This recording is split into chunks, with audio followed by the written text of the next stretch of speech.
afternoon. It's a great pleasure to welcome you to this webinar on what ISEB is now offering for pupils in year 7 and 8, including the new CE specifications and the IPQ. Having not been able to attend any conferences this year, we weren't able to hold our own conference. It is a real pleasure to be engaging with several hundred teachers who signed up for these sessions. We hope that you find this introductory session helpful, and we look forward to seeing you at other events in the coming months. Please tell us what you think of this session so we can build your feedback in as we plan other events for further professional development. For me personally, it's really exciting to see the launch of these specifications. When I became ISEB chair in October 2018, I committed to a full consultation on the future of CE, and I was delighted by the number of teachers from senior and prep schools who wanted to contribute. In what seems now like the far-off pre-pandemic days, it would have been unheard of for such a consultation process to take place without meeting face-to-face. And so we held a series of meetings to discuss CE as a whole and individual subjects. And two key elements underpinned discussions. First, we wanted to address the view that CE was in some way outmoded and focused too much on imparting a huge body of knowledge. Second, we wanted to address the perception that it lent itself to rote teaching. This drew us into focusing squarely on what CE is for. So while retaining a function as an entrance examination, its value lies in providing an opportunity for prep schools to acknowledge what pupils have achieved in year 7 and 8, and allowing senior schools to know what pupils arriving at the beginning of year 9 know and understand and can do. And as such, it can provide the backdrop for exciting teaching and fulfilling learning. To ensure this, we began to focus on what we initially called learner profiles. What sort of learners would pupils who had followed the CE specifications actually be?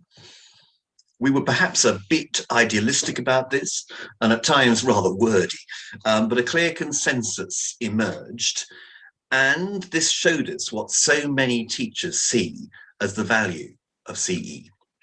Over time, these have been refined and condensed, but those of you who were involved in the consultation will recognize the things that we talked about, especially the shorthand of less is more, less focus on what pupils know and more on what they can do with what they know. It's not about knowledge versus skills, but how acquiring knowledge enables the development of skills. And so now we have on the front of all of the specifications a clear indication of what CE is all about. First of all, CE equips pupils not only for the next stage of their education, but for lifelong learning. Many of you will have heard me say before that Key Stage 3 in general and years 7 and 8 in particular are the last bastion of independence in the curriculum between the tyranny of Key Stage 2 tests and often 3-year courses leading to GCSEs. Whatever is going to happen to GCSEs in the coming years, CE will assist in developing pupils who enjoy reading and are able to articulate clearly, orally, and in writing. And then CE is based on a secure foundation of subject knowledge, concepts, and skills. So while we believe in the importance of examinations, of assessment, of subjects, and of knowledge, we want these to underpin understanding of wide-ranging concepts and skills. This helps pupils understand how subjects connect with each other and to demonstrate cultural awareness and empathy, developing an understanding of their own place in the world. Thirdly, CE encourages pupils to apply what they know to new situations. Applying knowledge and developing skills are essential to growing in confidence and flexibility as learners. Our consultation wanted to make explicit the expectation that pupils should have the confidence to weigh up evidence and make up their own minds, and the resilience to learn from their mistakes. And finally, CE develops enthusiastic learners who are open to new ideas and experiences, who are curious, questioning, and keen to experiment. The teachers we spoke to were proud subject specialists whose motivation was to nurture enthusiasm and open-mindedness. Our specifications should encourage pupils to have the skills to work independently and collaboratively. So in this way, CE is about more than the assessment at the end. In getting to the point where a pupil can perform at their best in these examinations, they will develop as learners, and thus will CE acknowledge what they have achieved and what they know, understand, and can do. But we felt something was missing, something which would allow pupils to apply all this to an area of knowledge not defined by any specification, but generated by their own interests. This is what motivated us to develop an age-appropriate version of the extended project qualification, which we have come to call the ISEB project qualification, or IPQ. We see this as a real opportunity for exciting learning through real research. The IPQ can be undertaken in subject timetabled or homework time, or in off-table timetable time, like after examinations in the summer term of year 7, or after CE itself, or of course as a co-curricular activity. It allows pupils to ask a question that interests them, to research the answer, to amend the question in the light of the research, to reach conclusions and to present those in whatever form they wish, be it an essay, an artifact, a podcast, a PowerPoint presentation, a performance, or whatever. Crucially, it's the entire process which is assessed, and the output is only one part of that. So we think that CE plus IPQ make for an exciting and fulfilling learning experience for pupils and allow for exciting and fulfilling teaching. I think that's probably quite enough about the origins and the thought processes behind it all, the why, the whence, and the wherefore. But it's with great pleasure that I hand over now to our new CEO, Julia Martin, to say more about the how the specifications will bring all of this to life. Julia, thank you. Thank you very much, Darrell, and good evening, afternoon, everybody. Thank you very much for joining us on this webinar. So as Britain's oldest school exam dating back to 1904, Common Entrance has been an established rite of passage for generations. Both Darrell and I remember ours very well, and my own children are experiencing that strange mix of nerves filled with the achievement and anticipation as they move on to the next stage in their education. And transition is something that's really important to us and very important to this exam. So recognising this, our aim is to balance that heritage with innovation, and these new specifications have been developed to retain that underpinning subject knowledge that CE is renowned for, alongside the development of key academic skills. The aim is to give children a sense of confidence in their ability and end one stage of their education thoroughly equipped for the next. But of course, it's best expressed by our subject experts, and I'm absolutely delighted to introduce you to and hand you over to the Reverend Michael Wilcoxon. Thank you, Julian, and welcome everybody to this afternoon's webinar. Pity I can't see you all, but I suspect you can see me. Thinking about the past, when I did this for the first time, it was called scripture. and then it changed its name to Religious Studies, and now here we are with a new title for our subject, to really mark what's going on in the wider world, at least in Britain, in terms of how the subject has developed, and it's moving at a pace. I make no apology for the fact that what I'm going to say now, some of you may well have heard before, but what I hope it will do is to renew and refresh some of the reasons we brought about the revision.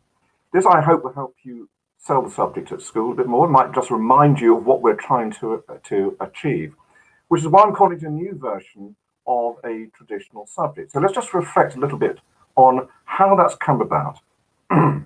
So this word new at the moment needs some inverted commas, because some of you know that TPR has been around now a little bit ahead of some of the other revisions.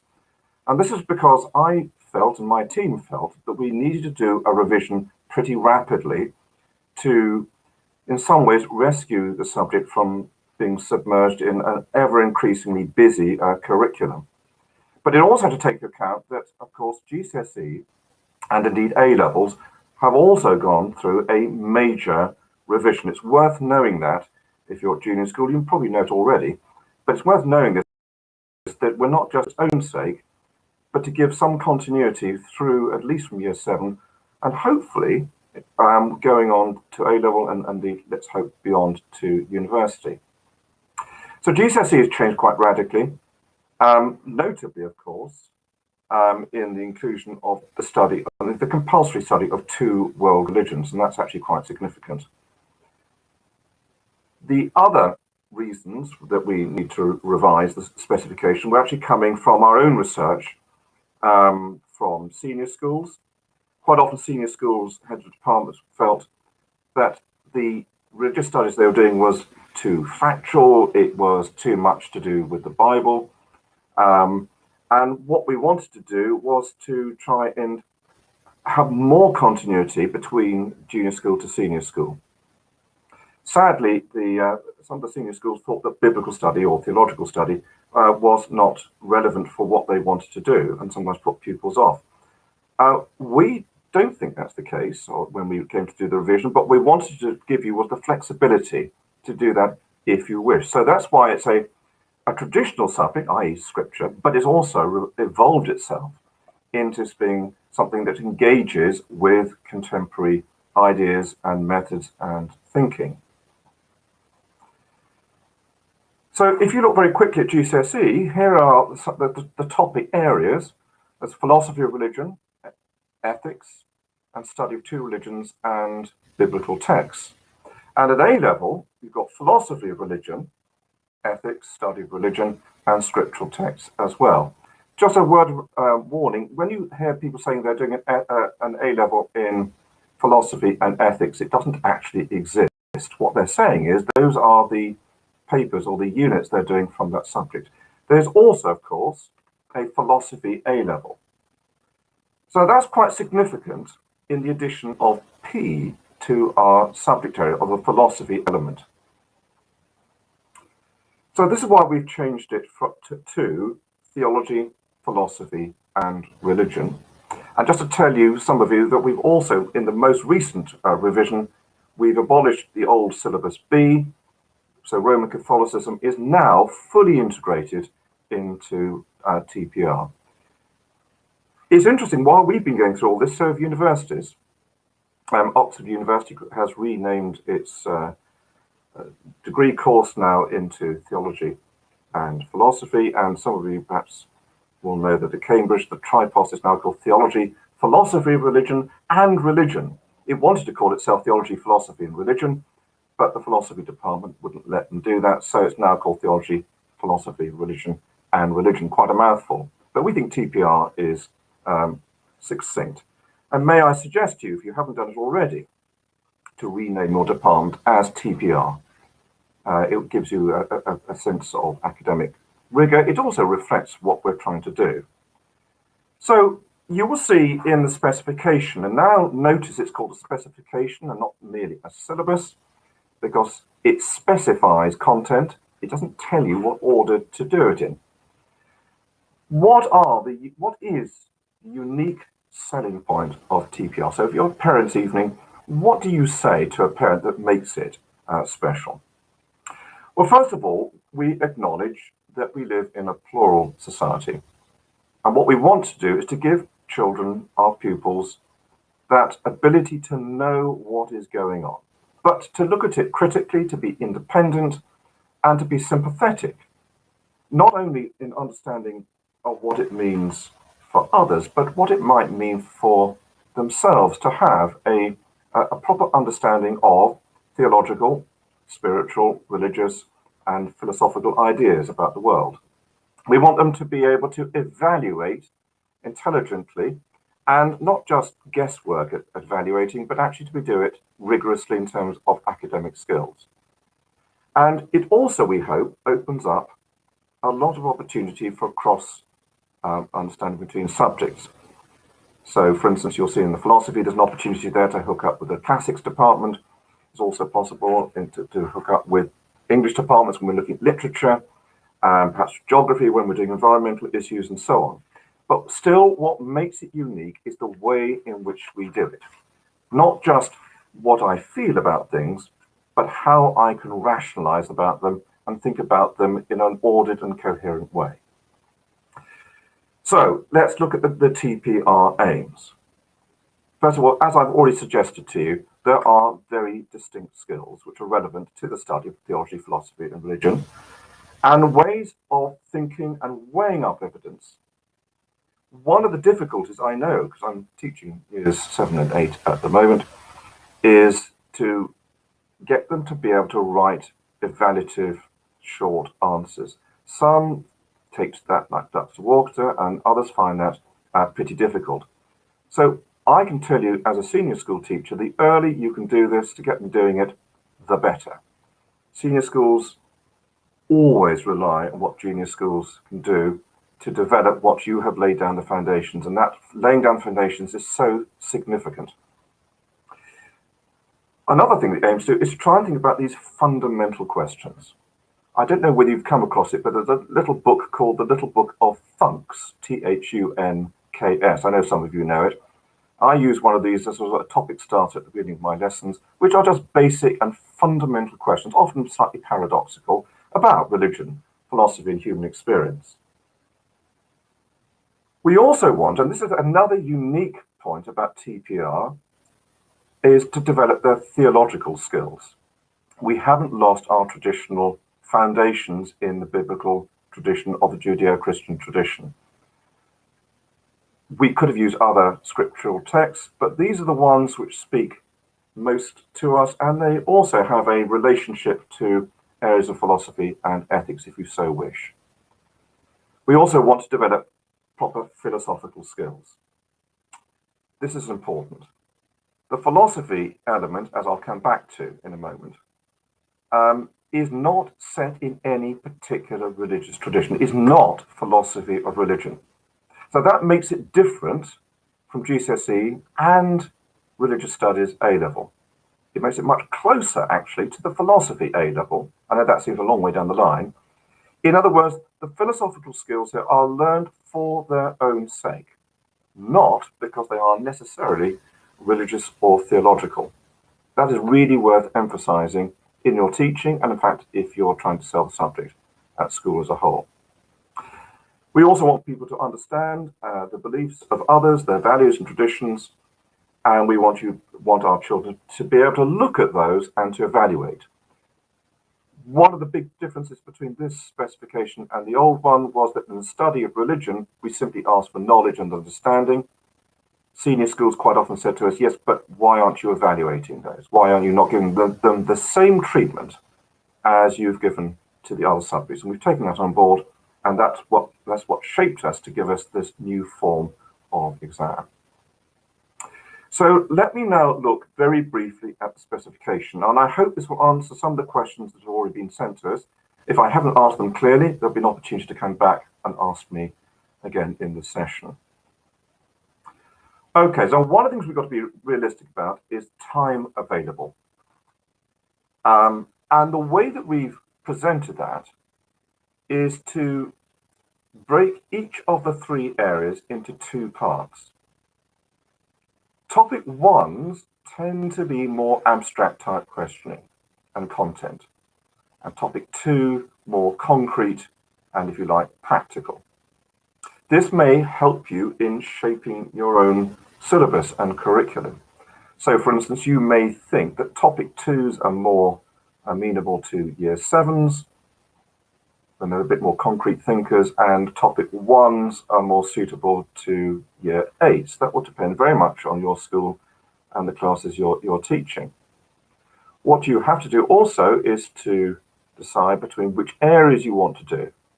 So you may want to choose section 1 of theology and section 3 religion. That may be because you don't think your pupils would necessarily take to philosophy, or it's perhaps something you yourself are less certain about.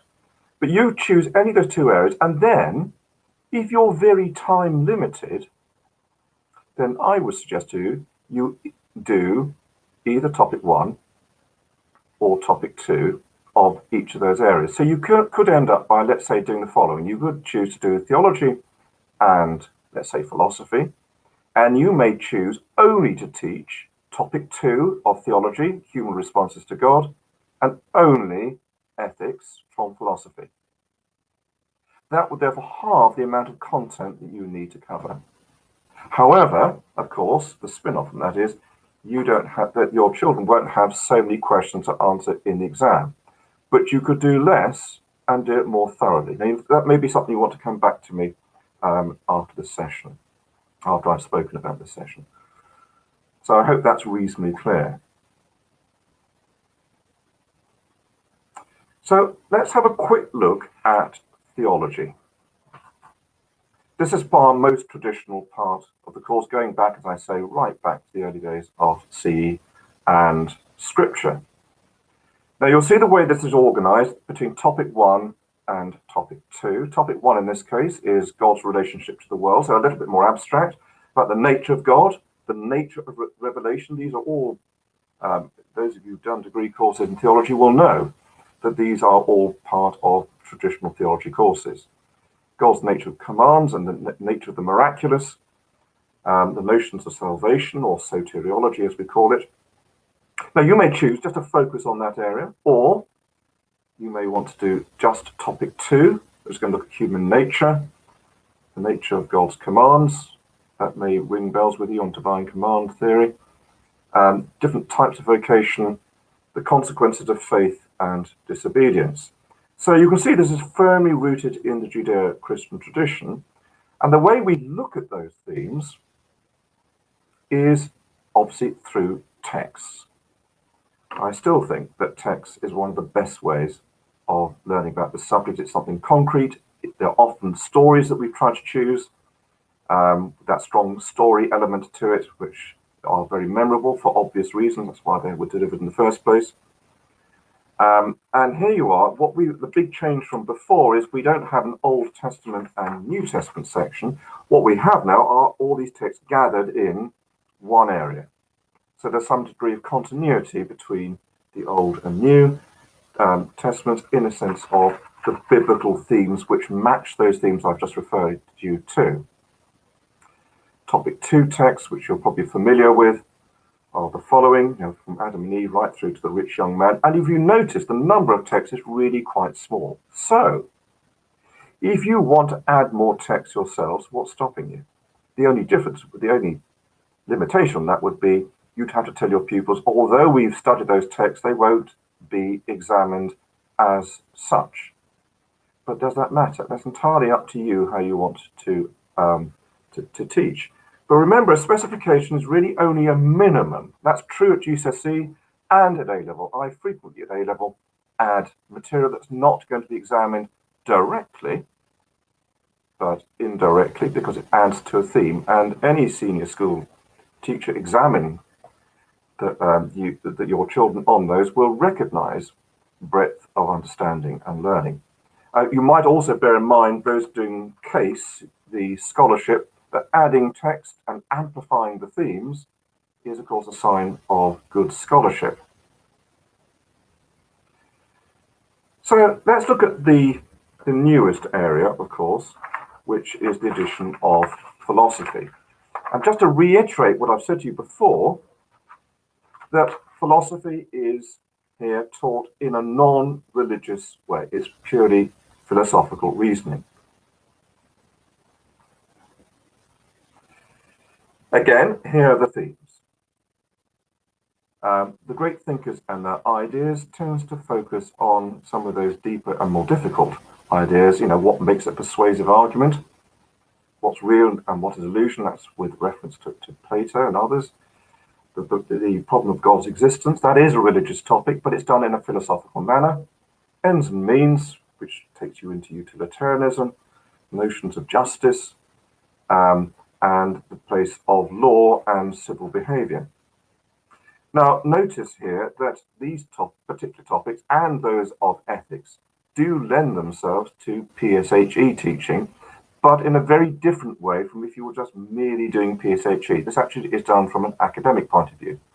So if you're looking for cross-fertilization and justification for the subject, here's an area where you can say, well, we're actually doing PSHE type topics, but we're doing them in an academic way. And the advantage of the academic way is it's not necessarily saying, what do you feel, but rather, what do you think? And that's a very different kind of process. So just notice my bit at the bottom here, when we're talking about studying religious traditions or none. And that's a really important selling point of the subject, and I find this when I'm teaching year 7 and 8, that I say to them, I'm not necessarily asking you what you believe, but what you can understand. What we tried to do with the great thinkers and ideas was to, in the same way that the theology is rooted in story, was to begin each area with the story of somebody's life. So we look at the story of Plato and his context, Hume in the 18th century, Mill in the 19th century, and of course the good, powerful story of Martin Luther King in the 20th century. Very much with Black Lives Mattering at the moment, that's become rather topical. But look, I mean, you can add other thinkers if you wish. One of my colleagues, for instance, at school in year 7 has added Descartes. I'm going to have a quick look at Anselm and his ontological argument. Again, thinking of them in their own context. Those who've looked at the teacher's book, and I've been using this recently, is to get children to do their own research on a particular thinker and to present that to a class. But this, for common entrance, are just 4 areas. Very difficult choosing the 4. Hume, of course, is, those of you know, is absolutely essential for all modern thinking of philosophy, whether it's language or whether it's his critical and slightly skeptical view of looking at ideas. But Hume is always rigorous. And Mill, from the point of view of therefore adding some ideas of philosophy, the ideas of contemporary issues of liberty, and so on and so forth.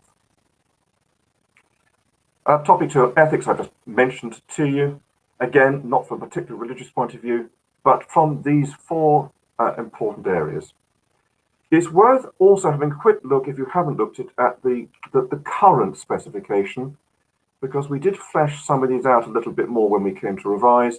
So, for instance, ethics here also includes ideas of sanctity of life and quality of life. Those are really important topics, particularly at GCSE and especially at A-level.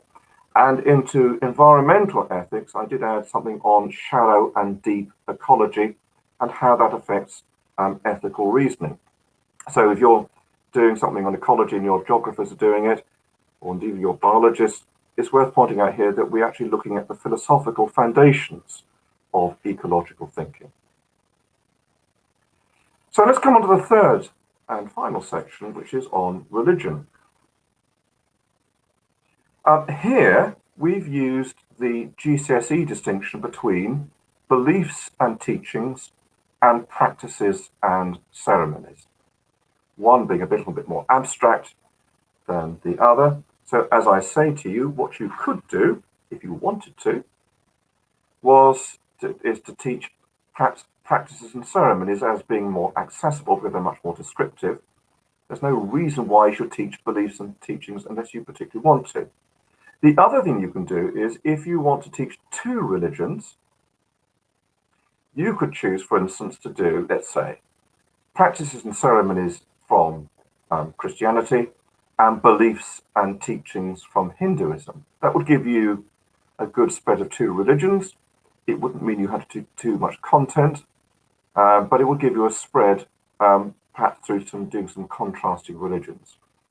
So let's look at the list of religions you have available to you. There they are. They do both East and Western traditions, and now with the addition of Roman Catholic Christianity, which I'm going to have a quick look at in a moment. So here's Buddhism. I've been teaching Buddhism to our year 7s at school, and using quite a lot of this material, which does seem to go down very well, partly because it's something which is very new. They may have heard about some of these ideas like karma, but they're not really too sure how it works. And Roman Catholic Christianity. Now, if you've looked at the specification carefully, you will know if you're a Catholic school, you have to teach it with section 1 on theology. That's how we sold it to the Catholic bishops, by saying, actually, what they're doing is very much like the old syllabus B. It means that we don't have to keep repeating material from one area to another, and it's done with a particular Catholic syllabus in mind, of course. So, for instance, you've got place of the sacraments, and also things like the liturgical year, which makes it different from if you're just teaching Christianity in the other part of this paper. So let me now come on to thinking about the scheme of assessment and assessment itself. Unlike the old syllabus specification, there is now no coursework. However, there is absolutely no reason why, with discussion with your senior school, if they're happy with it, why you shouldn't do coursework. It's just no longer part of the common entrance provision. Remember that each section contains 4 questions, 2 questions per topic per section. There is no longer now 4 parts as there used to be. There's no 2 marker, what used to be the old A. There's just simply knowledge questions, understanding, and evaluation. The 2 questions can be answered, therefore, from any 2 sections. Now, you may decide that you want to teach theology, philosophy, and religion in the way you organize your courses at school, but as far as common entrance is concerned, you'll have to tell your pupils which 2 sections they want to do. And a brief word about CASE. CASE is obviously rooted and formed on the main common entrance specification. Section 1, which is the essay element, is largely but not exclusively based on section 2 of philosophy, which means that section 2 here only examines theology and religion. So I hope that's reasonably clear. You may want to come back to me on that in question time. Well, look, I mentioned scripture, and there is something very familiar to me from all those years ago on the old scripture paper. And if you look at it, some of the questions aren't so really very different from what we're doing now. Some of them are really quite demanding, I think. Okay. Just a reminder, all sections are equally weighted. So theology, philosophy, and religion, all equally weighted. All the assessment objectives are tested every time. And one of the big debates is between specific and generic questions.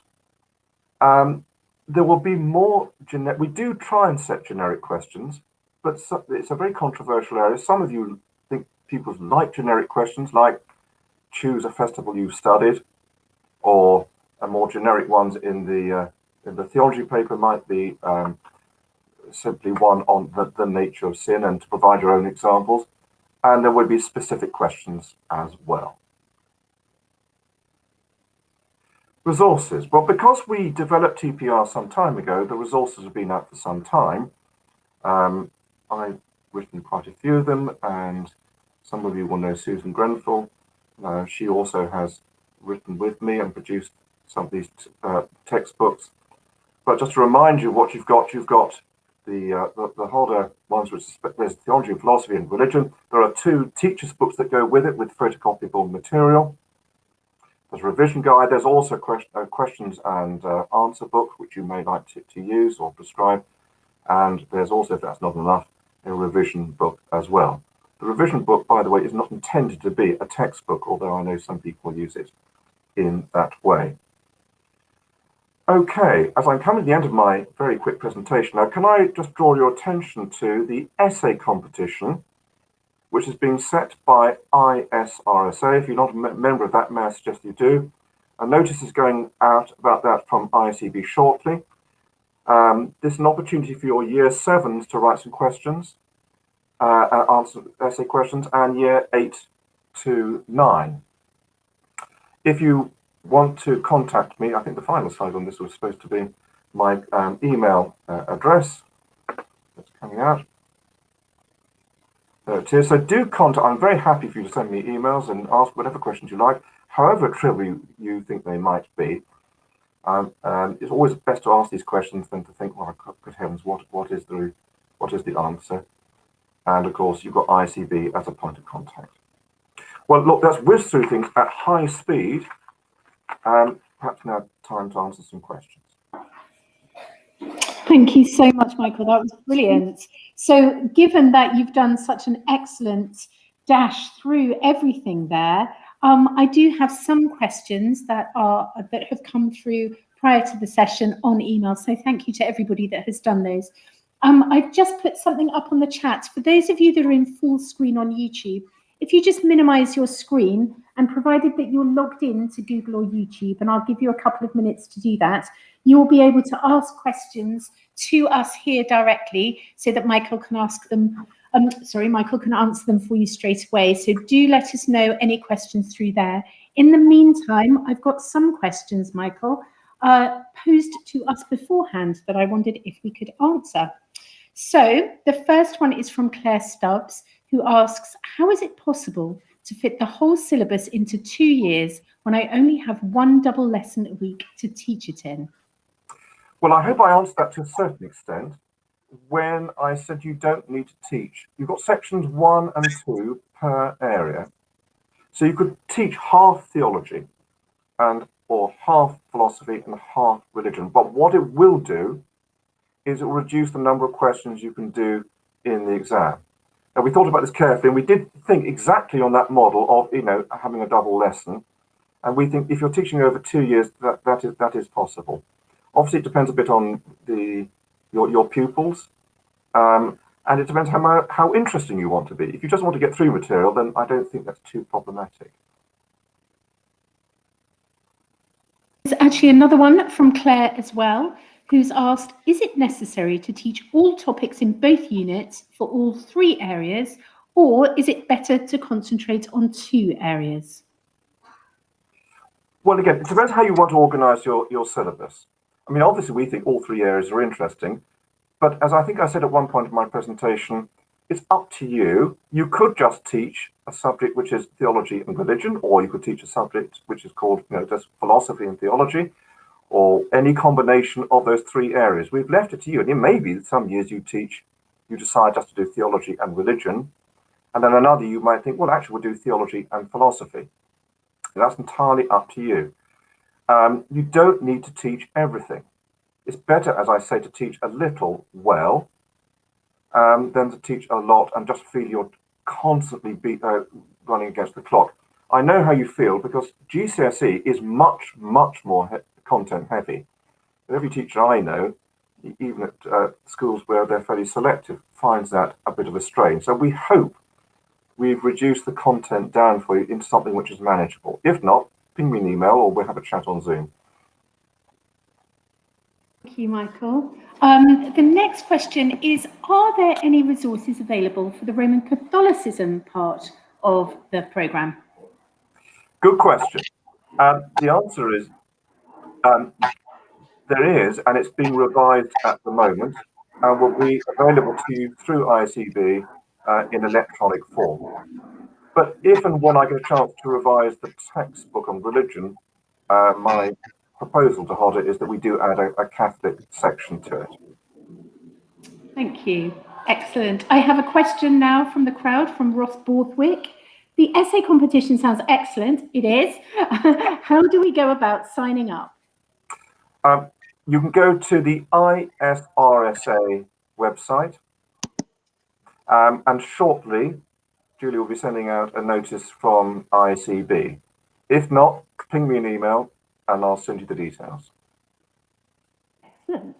Well, at the moment, we do not have any more questions coming up. That said, what I will do is take this opportunity to tell everybody where we go to get the resources if you or your colleagues haven't been able to get online this evening, or you would like to see Michael's slides again and find out more about TPR. So the first place is that for those of you that would like to rewatch, this YouTube stream will be available on the YouTube channel immediately once we've finished. The second place to look will be on our resources page that is on our website. So I think that's under examinations and assessments. There is a CPD resources section. It has the slides, the video, the specification, and some other supporting resources for every single one of the sessions that we've run over the course of May. So do go and have a look there. And of course, if you want to speak to us directly, do get in contact at inquiries@iseb.co.uk so that you can ask us any questions directly, whether that be operational about how you get CE up and running in your school, if you've got questions about the assessments, or indeed anything about the specification. There is a question here from Miss L. Curtis, who has a query regarding RSE and Christian values. What's the question again? It just says a query regarding RSE and Christian values. I didn't know if that would, hold on, I can go back.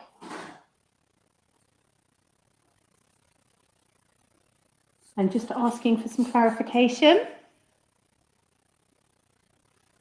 We'll have a look. We had a prospective parent who decided not to send their child to our school because they felt the RSE course was not in line with Christian values. RSE is a legal requirement. RSE, it shows my ignorance. I don't know what RSE is. Me neither. No, I don't know either. I shall ask for more elaboration. Can you ask for a bit more detail on that? Yeah.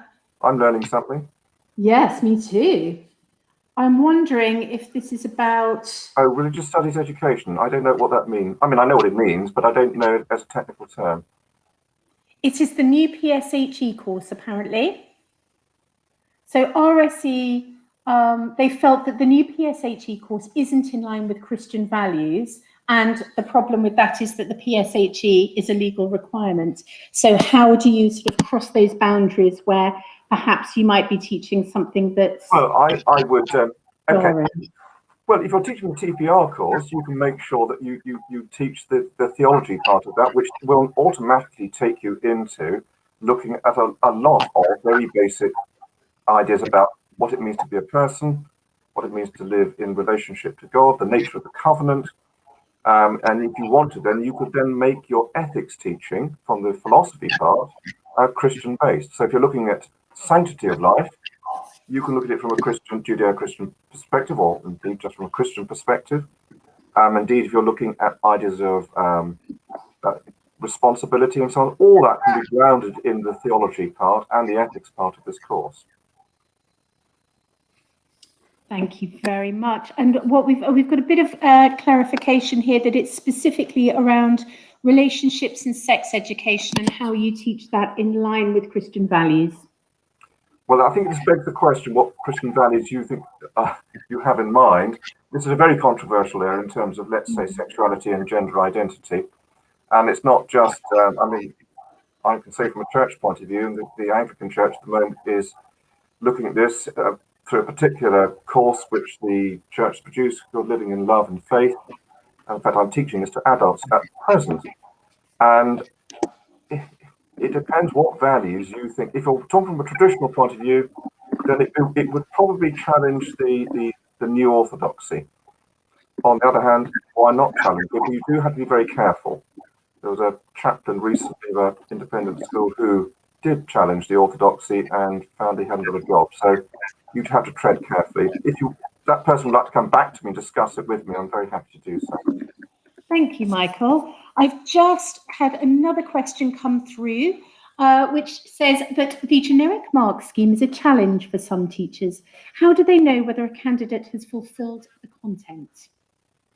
Well, this is always a problem with assessment. You have to look at that descriptor, make a professional judgment, and my suggestion is you start in the middle and then work upwards and downwards from it. So you might look at some kinds of, let's say it's on evaluation, you might look in the middle of the band and say, yes, it does some of those things, but it does it better than that. So then read upwards from that and say, yes, it does it, but it still does it better than that. What constitutes excellent, good, very good, and so on, is really comes through experience. So what I suggest you do, if you're not sure, mark an essay, send it to me, and I'll tell you. Thank you very much. That's very generous. Probably need, when we meet in person again, to do something on assessment. It's hard to do, I think, unless we're sitting there having the discussion. No, I agree. The next one is, does the IPQ qualification lend itself to a TPR study? Well, I thought it would have done, because you can choose a topic that has come out of TPR. In fact, it couldn't integrate better. I was thinking about this afternoon, looking at the IPQ. What area do you want to study? It might be some aspect of a religion, which isn't specified in our rather limited range of topics. You may all pick up from one. Or indeed, I mentioned to you, could perhaps do a philosopher. Suppose you wanted to go and look at Descartes and do some research on him. May I point out to you that our philosophy part of TPR is unique to common entrance. It certainly doesn't take place at GCSE, although it touches on the philosophy of religion. So to have studied a specific person in context and know something about their life is invaluable to senior schools, both at Key Stage 4 and at A-level. You really only come back and look at that again in the history of philosophy, let's say, at university. Definitely second that IPQ, without a doubt, really lends itself to the study of key individuals, philosophies and religions. And actually, there's a lovely interdisciplinary angle with TPR that I think is well worth exploring. So I'm just a quick call for any more questions from anybody else. From Stuart Coulthart. Under the old syllabus, it was easier for the teacher to predict the questions or topics that may come up on the summer exam. Is this still possible? Any advice welcome. Well, short of asking me what the questions are, I mean, I'm not going to tell you. I love the fact that you thought it was easier. Because when we set these things, all I will say is we try to spread the questions out between, the November, what's the next one? January and summer exams. So I suppose you could do some prediction that way, but not necessarily. We're not trying to be awkward. Questions do get repeated sometimes from previous years. That, by the way, you can't do that GCSE and A-level. They always have to be new questions. We don't think that. We're not there to catch people out. So I'm not sure how I can answer that directly, other than say that we do ring the changes. Thank you. That's a very diplomatic answer there. So with no questions coming in, but I shall keep a good eye out, all that remains is me to give you a huge thanks, Michael. Your expertise, as ever, is greatly, greatly welcomed. And I think there are some really exciting things to come for TPR. I know that we're looking at creating more resources and also thinking more widely about how we can integrate TPR into other qualifications like the IPQ. So a huge thank you to everybody for watching, especially to Michael, to Darrell earlier for his introduction. And we hope to see you again at some of our CPD training very, very soon. Thank you, Julian.